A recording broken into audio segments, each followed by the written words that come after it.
Psicofonías de Mictlán. Bienvenidos a Psicofonías del Mictlán, donde cada semana descenderemos al inframundo para escuchar los relatos más escalofriantes en compañía de las almas en pena. Ceci. Hola, buenas noches. Mario. Hola, ¿cómo están? Me presento, soy Abigail. Bienvenidos a nuestro 7º episodio. En esta ocasión hablaremos sobre algunas experiencias que han ocurrido con imágenes religiosas. Para comenzar, en México, como en el resto del mundo, existen imágenes religiosas. Estas son obras de arte visual, generalmente representativas y tienen un propósito religioso.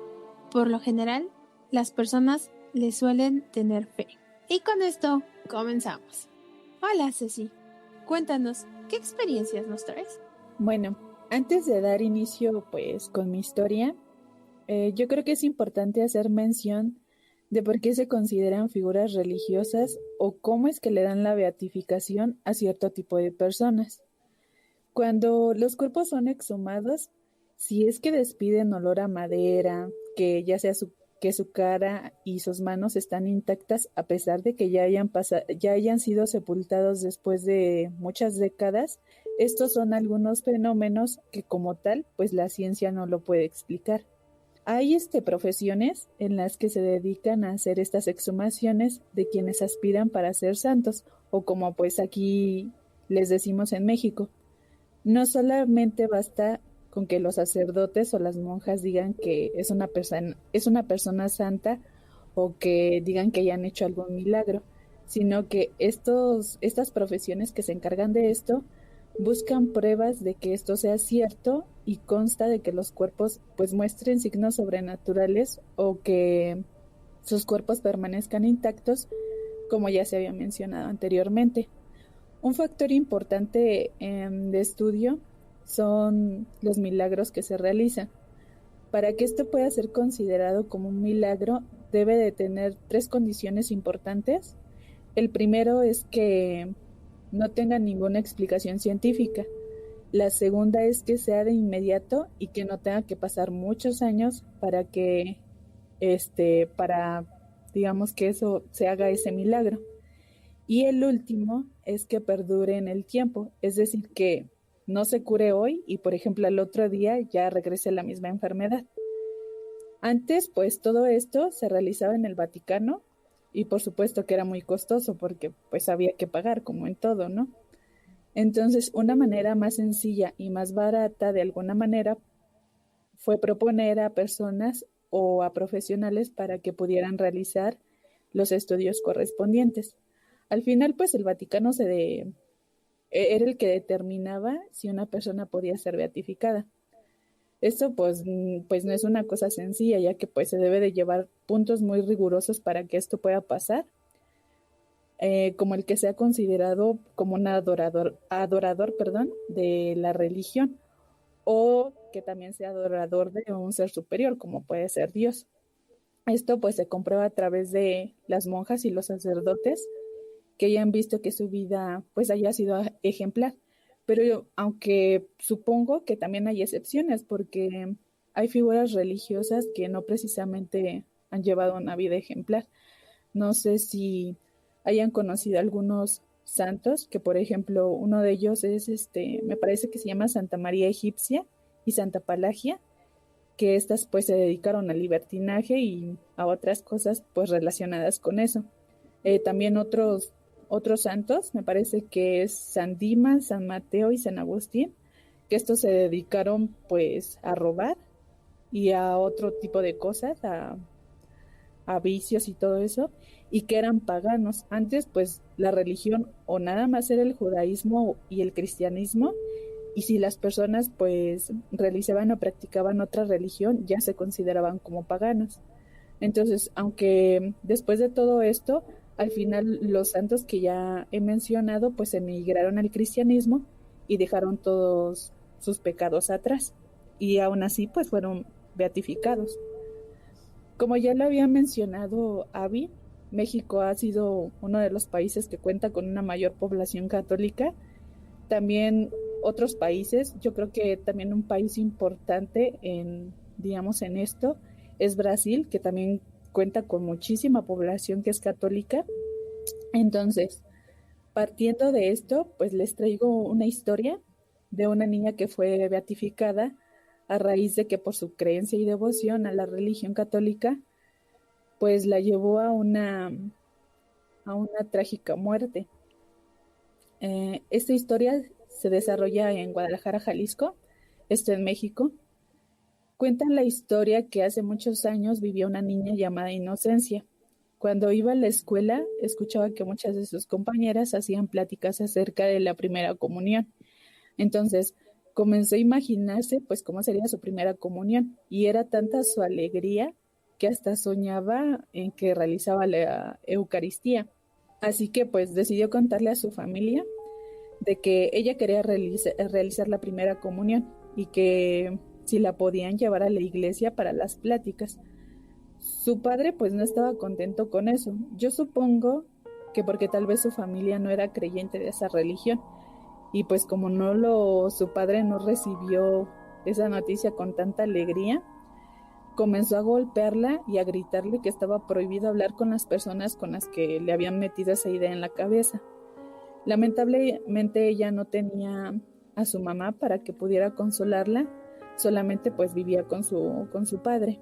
Al día siguiente, cuando terminó sus clases, al irse a su casa, justo cuando iba a llegar, ella escuchó un canto que venía de una casa. Ese canto era de unas niñas que se preparaban para realizar su primera comunión. Entonces de inmediato sacó un cuaderno y un lápiz para apuntar esos cantos y ella así poder aprender las cosas del catecismo por ella misma. Un día, pues una religiosa que impartía cosas del catecismo escuchó afuera de la iglesia, que habían ruidos. Entonces ella se asomó y descubrió a Inocencia cantando las oraciones que ella había escuchado en otra casa. Y entonces pues Inocencia fue invitada a que se incorporara con los demás. Ya estando pues preparada, le contó a la religiosa lo que había pasado con su padre, que no había aceptado que realizara su primera comunión. Días después, pues ya hizo su primera comunión, obviamente sin la autorización de su papá, y ni siquiera estaba enterado de lo que ella iba a hacer. Después de que Inocencia hizo pues su ceremonia, ella de tanta alegría corrió a su casa para contarle a su papá lo que había pasado. Pero pues el padre se disgustó tanto y no, como que no puedo creer que en qué cabeza cabía, porque fue tanto su disgusto que sin pensarlo le clavó un cuchillo en el pecho.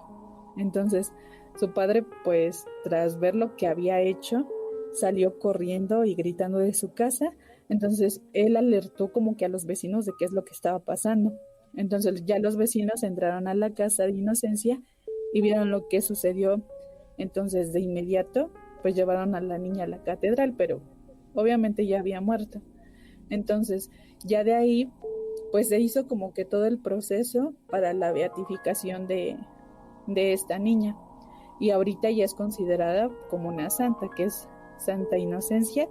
De hecho está en la catedral de Guadalajara, Jalisco, y también hay videos en YouTube por si los quieren buscar, sobre que mueve sus ojos. Las personas que van a visitarla han tomado videos de que hace cosas extrañas o que lo sigue con la mirada. O sea, la niña no tenía la culpa. Ella solamente quería hacer su primera comunión. Ay, me recordó una película igual, algo triste sobre la primera comunión. De hecho, así se llama, Mi Primera Comunión. El niño queda paralítico. Ay, no, pasan un montón de cosas feas. Y qué impactante, ¿no? O sea, ir a la catedral y ver que se mueve, que te sigue con la mirada. Pues yo siento que la gente sí le ha de tener mucha fe.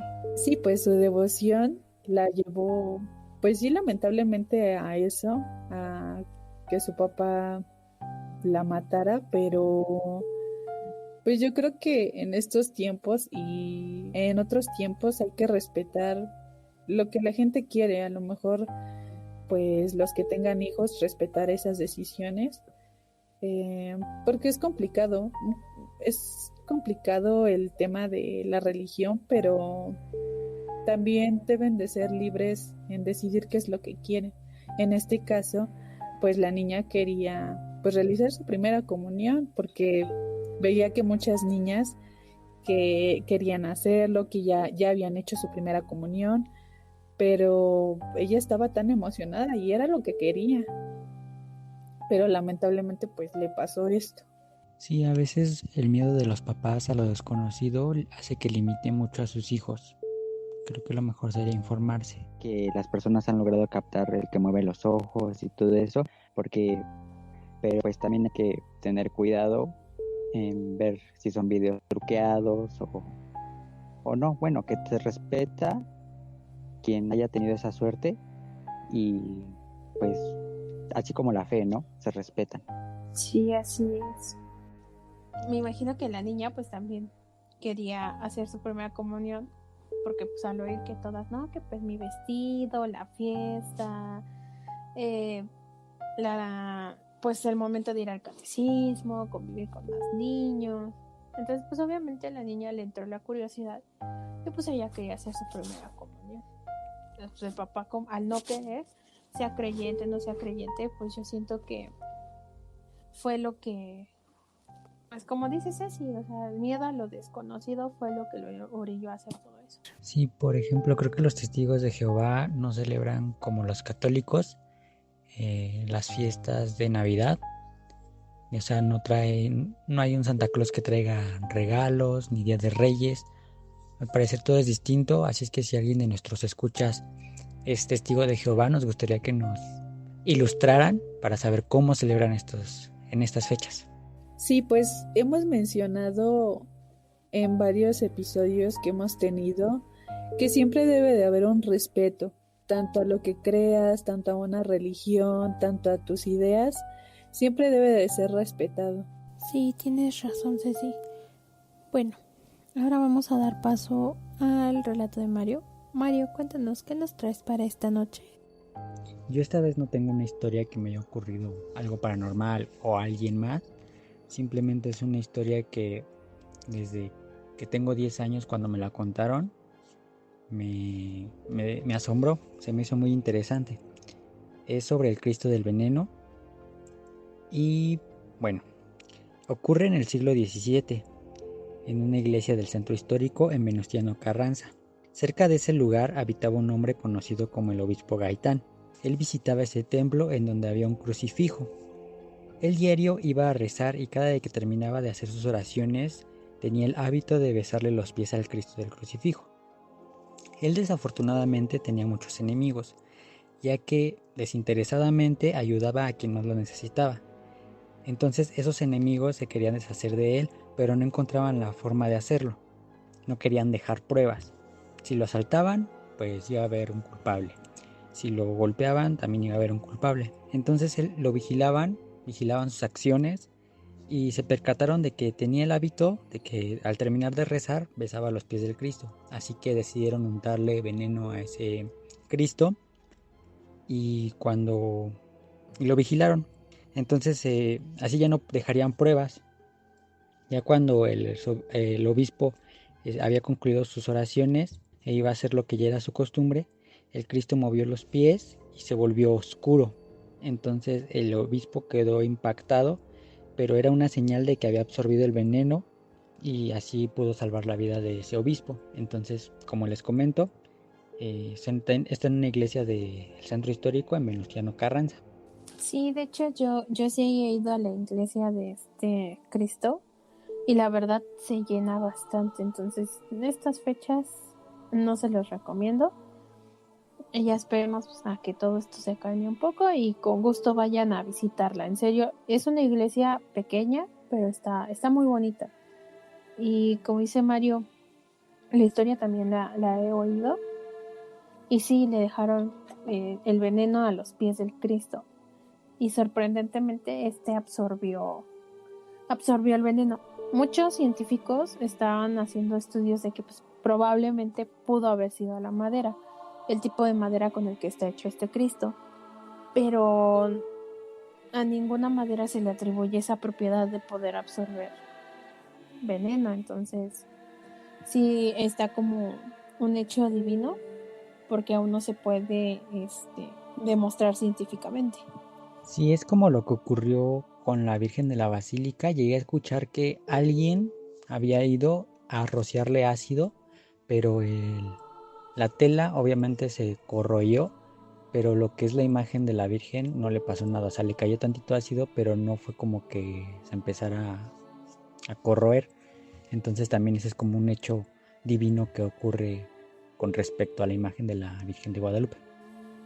Sí, pues sí son sorprendentes esas historias, porque es como ahorita lo estaban comentando, que por más estudios que se realicen o qué es lo que sucedió, es como ya lo habíamos comentado, que hay cosas que ni la ciencia los puede explicar. Pero por ejemplo, en mi caso estuvo súper rarísimo, porque mi mamá hace 5 años, antes de que falleciera, estuvo internada en el hospital. Precisamente fue cerca de entre noviembre y diciembre. Y nos contó ella que según se acercó un doctor llamado Jesús y se acostó al lado de ella. Y que al día siguiente nadie sabía quién era ese doctor y no había registros de la entrada de ese doctor. Entonces nos quedamos así de, ¿qué? O sea, ¿cómo que no hay registros de la entrada de ese doctor? ¿Cómo que no saben quién es? Pero pues no, por más que mi mamá preguntaba por el doctor, no le sabían dar razón de él. Y ella nos contó que sus características eran como la de los niños Dios, así con los ojos café, pestañas grandes, chapeadito, blanquito, así como esa imagen que tenemos del niño Dios. Algunos que tenemos imágenes de ese tipo en nuestra casa. Entonces sí, son cosas que no tienen alguna explicación, y por más que haya pasado, a lo mejor que haya pasado en un lugar público, pues si te quedas así de no sé cómo explicar eso. Sí, así es. Bueno, pues esta historia nos las manda uno de nuestros escuchas. Me pidió que fuera anónima por motivos personales y de seguridad por parte de su familia. La historia comienza así. Resulta que su papá tuvo una experiencia algo escalofriante con una imagen. Esto comienza cuando su papá era pequeño. Los papás de su papá lo llevaron a una procesión que se hace cada Semana Santa. Para los que no sepan, la Semana Santa es cuando se conmemora la muerte de Jesucristo. Él nos comenta que el momento de que iban a realizar la crucifixión, él vio cómo la imagen de Cristo levantaba 3 veces la cabeza. Cabe resaltar que la representación de la muerte de Cristo no se hacía con personas como en otros lugares, sino con imágenes, y estos iban precisamente en procesión. También nos comenta que su papá era muy curioso, así que al finalizar la procesión fue a la iglesia para ver si la imagen no tenía algún mecanismo o algún hilito que causara este efecto, o que estuviera hecha de algún material, como por ejemplo madera, que te permite hacer las figuras articuladas con el que se pudiera pues realizar el levantamiento de la cabeza. Pero no, estaba hecho de yeso y era una imagen rígida, por lo que en su conclusión no era posible lo que vio. Años después el señor se casó y quiso llevar a su esposa para que viera la imagen, pero resulta que ya no estaba, la habían cambiado y nadie le pudo dar razón de la imagen. También esto me hace recordar que hace algún tiempo había un programa llamado Tercer Milenio, donde su conductor era Jaime Maussan. No sé si ustedes lo recuerden. Sí. Sí, estuvo muchos años al menos aquí en la televisión. Sí, es muy conocido. Bueno, pues ahí había algunos videos que mandaba la gente donde vírgenes lloraban sangre, y la verdad pues a mí se me daba mucho miedo porque pues no se le veían los ojos. nada más se les veía cómo escurría la sangre, o no solo era sangre, sino también eran lágrimas.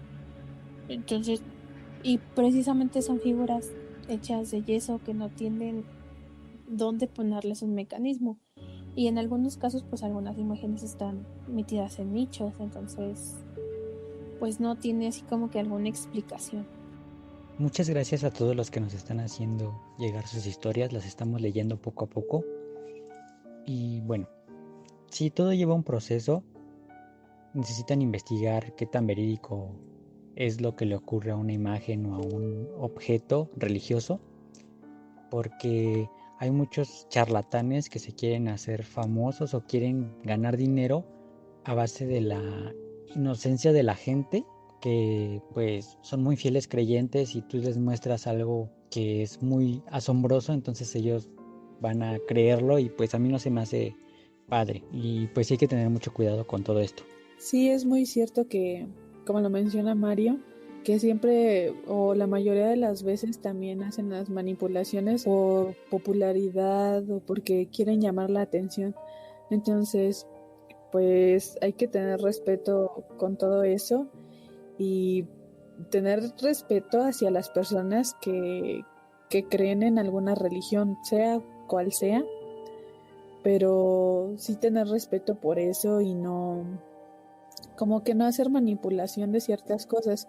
Ya también tanto, pues supongo que los que se dedican a eso, al estudio de religión o al estudio de milagros, y también personas que son profesionales en eso, que se encargan de realizar o de checar que realmente sea cierto o no.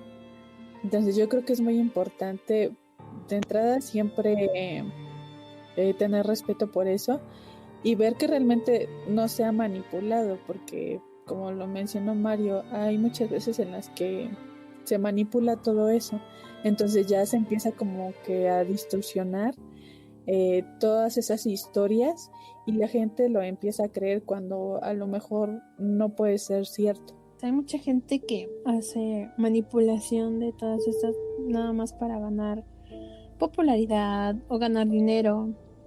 Estaría interesante si alguno de nuestros escuchas ha visto videos sobre este tipo de cosas, pues estaría interesante que nos escriban. Igual les agradecemos su apoyo y que nos estén mandando sus historias.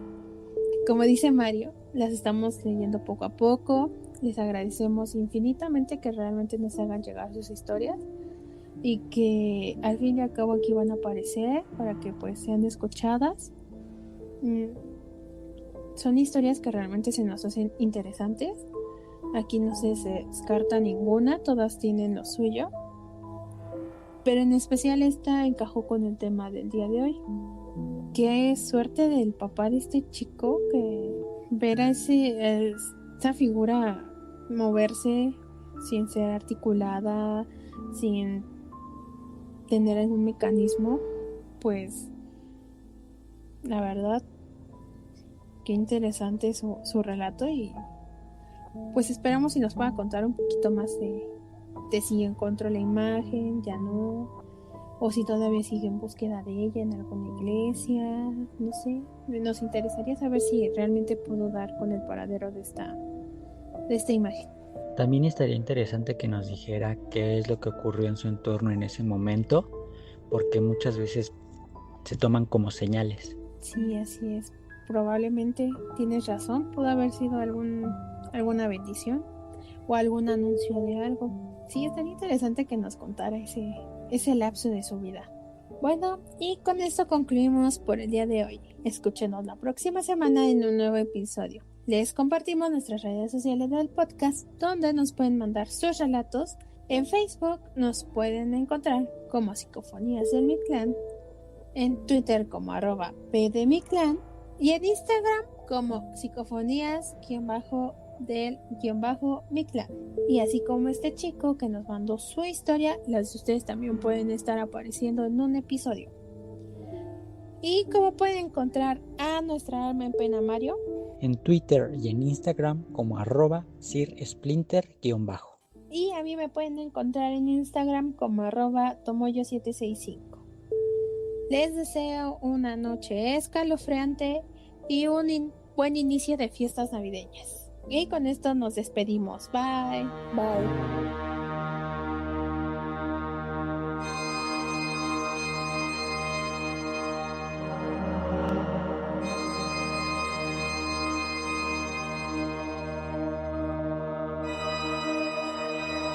Ha ha ha ha ha ha ha ha ha ha.